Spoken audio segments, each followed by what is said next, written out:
Hello, it's Emma Jane, aka Emma Jane Reads, and welcome to my mid-year adult fantasy wrap-up. Essentially, my goal this year has been to read more adult fantasy, as I've previously mainly read young adult fantasy, and I've decided it's time to be in my adult fantasy era.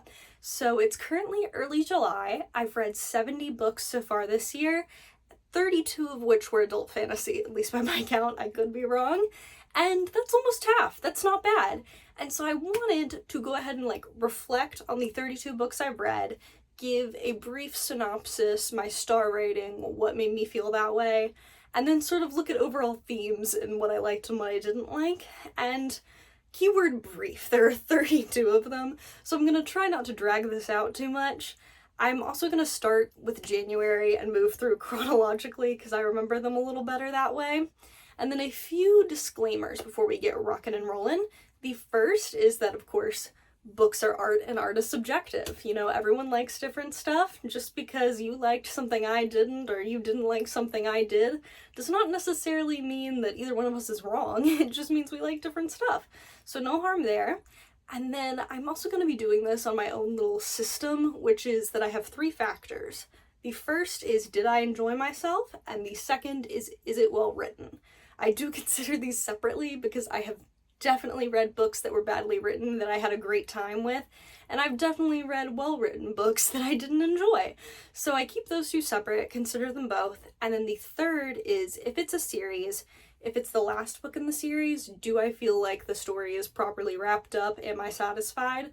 If it's a beginning or middle of a series, do I feel compelled to read the next book? I feel like if it's a big overarching series and I just don't care enough to read the next book based on that one, it probably doesn't deserve more than 3 stars, is at least my thinking. So that's the system. Let's get cracking. Okay, we're gonna start with the first adult fantasy that I read back in January, which was A Power Unbound by Freya Marksey. This is the 3rd book in a series, so I won't try to synopsis the whole series for you. I'll just say that I did feel like this was a good conclusion to the series. I had a good time. It's not my favorite installment of the series, that would be book 2, but I thought it was pretty good. That's my thoughts on that one. Trying to keep brief. Next, Daughter of the Moon Goddess by Sue Lynn Tan. This was absolutely delightful. I gave this about 4.5 stars. It is, of course, about the titular Daughter of the Moon Goddess. Her mother and her have been exiled on the moon. Stuff goes down. She ends up in the Celestial Kingdom and meets the prince. And then, of course, things develop from there. I thought the concept was really good. I thought the execution was there. I had a really good time with this. I would recommend this. However, I would not recommend book 2. So that is the next adult fantasy book that I read. I actually listened to this on audio, so I don't have a physical copy to show you. It's called Heart of the Sun Warrior.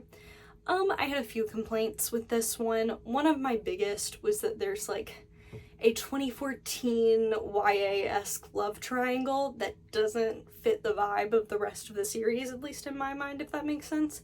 The love triangle aspect felt very juvenile, and this is sort of like a high-stakes adult fantasy book, and so it felt like a disconnect to me, and it made me enjoy myself a little less. There are a few other complaints I had. My full Goodreads review is available if you want to see the details, but long story short, I gave book 2 2 stars, and I wish I hadn't read it to retain the purity of this book that I liked so much. Those are the first 3. Next, a Luma Crate book. This is The Principle of Moments. This was, I believe, the December 2023 Illuma Crate book. Very pretty. I thought this was okay. It was not bad. It was not outstanding. It was sort of middle of the road for me. It's a sci-fi involving time travel. There is a plot way in the future and one in Regency era England. And so it's not there's nothing wrong with it. I just was really excited about it and I didn't love it as much as I thought I would. So I gave this 3 stars. Next, Crescent City 3 by Sarah J. Maas. I gave this 2 stars. It wasn't for me. I don't know if it wasn't for me because I just am no longer a Sarah J. Maas girly. I used to be really into her in high school. I think it's just sort of no longer my vibe. or if this one was just not as good. I remembered liking the first book in this series, and I just really didn't like this one for a myriad of reasons. Frankly, the one that annoyed me the most was in the beginning, when I'm still trying to, like, remember everyone's backstory. It hits you with, like, I swear it was like a 10-page monologue in a cave, just monologuing for endless pages, and it would do like a POV change, and I thought, oh, thank God, and then it would cut back to the monologuing. Awful. Made me want to throw this brick of a book out a window. There were other issues too, but that's just the one that annoyed me the most. So 2 stars. Moving on. Next, a Illumicrate book. This is Voyage of the Damned by Frances White. This was the January 2024 Illumicrate. This was absolutely fantastic. It is a sort of Agatha Christie-esque And Then There Were None set up, where all of these heirs in this country are on a boat, and the first night one of them is killed dramatically, and of course it must have been someone on the boat, and as the story goes on, they're of course picked off gradually one by one, but there's this like fantasy political system tied into it that makes it so intriguing. There's a romance. The magic system was really cool to me. I really liked this. I think if you like a more like fantasy mystery book, you're gonna love this. I think even if you don't, you might still really enjoy this. I had a great time, can't recommend it enough. Okay, next I have The Emperor and the Endless Palace by Justinian Huang. This is actually an ARC I got. This was delightful. I normally don't like a multi-timeline story. This is a book that has 3 timelines, one in 4 BCE, one in 1740, and one in present day. And frankly, I liked all of them. My issue with multi-timeline books is a lot of times there's one I don't like, and then I skim it, and then I miss important stuff, and then I'm mad at myself. I did not have this issue. I thought all the timelines were engaging. I had a good time. I gave this like 4 stars. Pretty good. Next, Emily Wilde's Encyclopedia of Fairies by Heather Fawcett. I think I gave this like 3 or 3.5 stars. I thought this was pretty good. It is our fairy researcher explorer main character has gone to a remote location to hunt for like this specific thing. She's writing a book, and her enemy, who's like also a professor researcher, shows up. And of course there's a love story, and you know, this was pretty good. I think I gave it like 3.5 or 4. Nothing real wrong with it. I just like wasn't the best thing like this I've ever read. Pretty good. Next is another Illumicrate book, To Cage a God. I believe this was February 2024. This was also just sort of like fine. I think I gave it 3 stars. There was nothing like terribly wrong with it, but I didn't particularly care. The premise is really interesting. It's that some of the main characters have gods like tied into their bodies that don't want to be there, which sounds really cool, but the execution just didn't grab me, didn't do it for me. Nothing super wrong with it, I just didn't love it. Next, we have, if you see me looking down, I have the list on my computer in chronological order to make sure I don't miss any of these. Okay, next, another Illumicrate book. I believe this is March. This is Fathom Folk by Eliza Chan. This is another one that was like fine. The premise and the like political intrigue system in this was pretty good. However, this is another like multi-POV book, and one of the POVs I didn't super love, and of course that one was less engaging. It made reading the book less fun for me. I think if you like all the POVs, or you don't mind having one that's not as intriguing, you might still enjoy this. It just didn't do it for me. Next, A Fate Inked in Blood by Danielle L. Jensen. This was fine. I've read one of her other books before, and I sort of felt the same way. This is definitely like romantasy rather than fantasy with a romance side plot, which is not my preferred subgenre, so that may be like a me issue. I binge read this. I had a decent enough time. I don't remember much about it. It was sort of just a fun time. So I think if you like that kind of thing, you'll like this. Nothing wrong with it. Next, we have The Witch's Heart. That's why there's nothing there, because this one I no longer have a copy of, if that doesn't tell you anything. The Witch's Heart is like an adult fantasy retelling of Norse mythology with like the wife of Loki, which is an interesting premise. I don't know. The writing didn't do it for me, and also you're like constrained by the mythology, which I know like they want to be somewhat truthful to, but the like storyline itself just didn't do it for me. I think if you like Norse mythology, if you're interested in it, you'd like The Witch's Heart. It just was not for me. I don't know, nothing wrong with it overall, just not my favorite. Next, another Illumicrate book. This is an older one, I believe. I don't think this is a 2024 one. This is After the Forest by Kel Woods. This was pretty good. I really liked this. The premise for this is that Hansel and Gretel are now grown-up adults. Hans has a gambling problem and Gretel is up to some stuff. And so it's like them as adults trying to like reconcile both their past and their future now that everything that's happened to them. I think this was written really well. It was really intriguing. I was on the edge of my seat. I think if you like sort of like fairy tale retellings, you'll probably like this. This was pretty good. Next is Bride by Ali Hazelwood, which I don't have a copy of. I also sold this. This was a book club book that I read, and I'm not a big Ali Hazelwood fan in the first place, but I thought I might like her fantasy romance better than her like normal romance, and I don't think I did. I think if you like that kind of thing, you'll probably have a good time, or if you like Ali Hazelwood, you'll probably like it. But I don't know, it was sort of, I feel like if you've read any werewolf fan fiction in your time on the internet, you've probably read something comparable, or maybe a little better, maybe a little worse than Bride.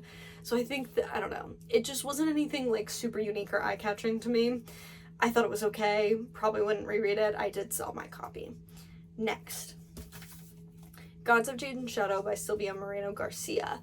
This is like a jazz-aged mixed with mythology retelling, which I thought was a really interesting take on it. And I've read this author's, one of this author's other books, Mexican Gothic. I really liked Mexican Gothic. I did not like this as much as Mexican Gothic, but I still thought this was pretty good. I think I gave it 3.5 stars. Nothing wrong with it, just didn't like it as much as Mexican Gothic, which I think I gave like 4 stars. So I demoted it 0.5 star just because I didn't like it quite as much. Next, The Familiar by Leigh Bardugo. Here's the thing. I am the biggest Leigh Bardugo girly. I love her, and I love her adult fantasy series, especially Ninth House and Hellbent. Fantastic. And so when I saw this new adult fantasy from her being announced, and that it's like a historical fantasy, I was like, that's right up my alley. I need it. I pre-ordered a copy, and then it didn't do it for me. And I was so shocked that I did not love this.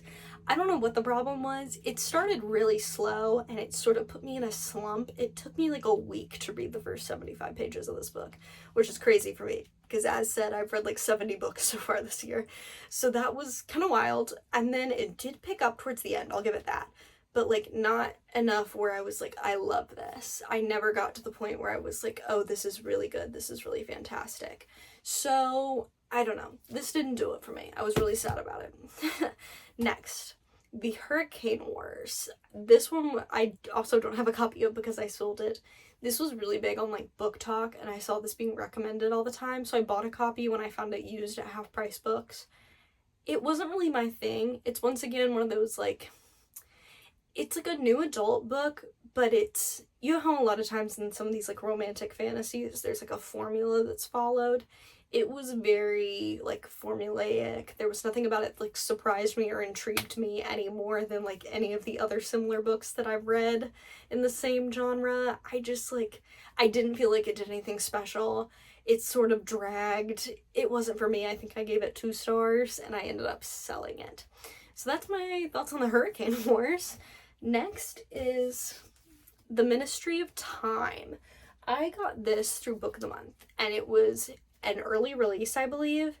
And so when I looked on Goodreads when I ordered it, it was mostly like ARC reviews, and everyone was comparing it to Outlander. And here's the thing, I don't really like Outlander because it's like, once again, like a romance where it's just like necessitated by the time travel and fantasy elements, but the main plot is the romance. And that's not my usual vibe, and I was worried that's what this was gonna be. But instead, this is like a civil servant who's recruited to work for the Ministry of Time, and she is assigned to help this like old Arctic explorer assimilate into present day London, or I guess it's futuristic London for us, present day London for her. And I thought it was really interesting. It's got like a government conspiracy plot line, and it's real weird. Like, I would not say that everyone's gonna love this. I would hesitate to be like unequivocally go buy this, but I had a good time. The reviews are pretty mixed, and I do think part of that might be because people came into this like expecting that, you know, Outlander comp, and it's not that. I think if you go into this looking for a romance, you're going to be disappointed. But I think if you want like a time travel-y government conspiracy with like a hint of romance, you'll enjoy this. So, I don't know. I'd recommend her. I thought she was pretty good. Next, Five Broken Blades by Mike Horland. This is a Red Tower release, the same publisher that published Fourth Wing. And I bought this because it also had sprayed edges, and I'm a sucker and I love sprayed edges. And it was fine. I binge read it because it's got like a heist found family type vibe, which are two tropes that I eat up. So I think if that's your vibe, you'll like this well enough. I think it hits the mark for having all of the tropes. I would not say it's like the most well-written heist book I've ever read. It's definitely not my favorite, but I think if you like that and you're itching for another one, this might scratch that itch. I think I gave this like 3.5 stars. I don't know if I'll read the sequel because I don't know that I remember enough of this war in it, but it's not bad. I think if you are just desperate for a heist book, it might do it for you. Next, A Strange and Stubborn Endurance by Foz Meadows. This was a reread. I think this came out in 2022 and I read it then. Absolutely fantastic. Our main character is in an arranged marriage with the prince of another country, and he gets to the other country and people keep trying to like threaten him or kill him. And so he's trying to like assimilate into this new country while also like not be murdered, and trying to figure out like what's going on, why is the political threat against him there. And it's really intriguing. It's really well done. I really like this. This is a 5-star read for me. If you like an arranged marriage trope, I think you'll like that. I next read, of course, the sequel, All the Hidden Paths. That's why I reread the first one, was because I wanted to read the sequel. It came out in late 2023, I believe. This was really good. I did not like it as well as the first book, but I feel like it satisfactorily wrapped up the first book. There's nothing wrong with it. I just didn't quite like it as much as the first one. Would recommend that series overall. Next, Heavenbreaker by Sarah Wolf. This is another Red Tower release. Sprayed edges that I, of course, got suckered into. I did not like this as much as Five Broken Blades. However, I think the main reason I liked Five Broken Blades was because it had, like, my preferred tropes. This is, like, an adult sci-fi where the main character wants, like, vengeance. And so she teams up with this, like, weird guy who's gonna give her a chance to, like, get her vengeance if she goes along with his little plan. And so I binge read this. I had a decent enough time reading it, but I cannot tell you anything about it. I cannot tell you anything about the magic system, the characters, anything. It was not very memorable. And even when I was reading it, I was like, just get back to the weird sci-fi jousting. Like, get back to that and deal with the rest later. So I think if that's your kind of thing, you'll probably enjoy this. Otherwise, I don't know if this is worth a pickup. I gave this like 3.5 stars as well. Next, Wayward by Amelia Hart. Here's the thing. Everybody loves this, and I got it for free from Book of the Month because it was like a Book of the Year finalist. And this just didn't do it for me. It is another like multi-timeline book where it's like 3 witches from the same family over like hundreds of years, one present day, one back during the witch trials, and one in the 1940s, I believe. And I see why everyone likes this. Like, I understand why people love this, but because it's that multi-timeline thing and like 1 or 2 of them at any given point in the book I just didn't care for, I wasn't super interested in, it made this kind of hard for me to read, which again is a personal problem about like me not having a good attention span if I'm not like actively being engaged like an iPad kid. So like that's a me problem. I see why people liked this. It just wasn't for me. Next, The High Mountain Court by A.K. Mulford. This was I believe it's a Bookish box special edition that I picked up used at Half Price Books. Again, I picked it up because of the sprayed edges and I'm a sucker. This is definitely like romance forward in a fantasy setting, which is not my preferred setup. I think if you like that, you might like this. Otherwise, it just felt like that usual, like, sort of predictable, like, she's a chosen girl in hiding, and there's a prince who's interested, and, like, yada yada yada. So, like, sort of felt like on par with that. I think if that's something you'll enjoy, this is fine. It just wasn't my thing. Next, She Who Became the Sun by Shelby Parker Chan. Delightful. I gave this like 4.5 stars. It was really good. I'm going to pick up the sequel. Our main character is, her and her brother are like starving, and her brother is told that he is destined for greatness, and then something happens and he ends up dead. I won't give you anything other than like what's in the blurb. And so she decides that she is going to take over his destiny and pretend to be him. And so she goes out pretending to be her brother and like embraces this historic destiny for herself. And this is so good. It's absolutely fantastic. I had a great time with this. I really think this was one of the better books I read this year. Really delightful. Would recommend. Next, an audiobook that I got from my library that I can't hold up to show you. It's called Reforged by Seth Haddon. I mainly got this because it was available when I was looking for an audiobook, and I did end up DNFing this at about 50%. I debated on including it in this video because I did DNF it, but I figured if I got 50% of the way through it, I can mention it and say that I read it. Just was my thing. It was I was being sort of nitpicky. It's definitely like a romance fantasy type thing, but it starts with the main character being like, I'm a knight and I've just been given the most important position and this is the most important day of my life, and then he like shows up late. And it's just like all this stuff where it was like the motivations and the actions didn't match, and it was getting on my nerves, so I DNF'd it. So yeah, that's that. Next, Spinning Silver and Uprooted by Naomi Novak. I don't have Uprooted because it was an audiobook from the library, but I do have Spinning Silver. I love Naomi Novak's other adult fantasy series. The Scholomance series starts with The Deadly Education. Fantastic. So I decided to pick up this and Uprooted. I read them at the same time and they have very similar tones, so I'm going to talk about them together. They are both like fairy tale retellings. Spinning Silver is a debt collector who is noticed by this like otherworldly king, and they like strike a bargain for her to turn his silver into gold.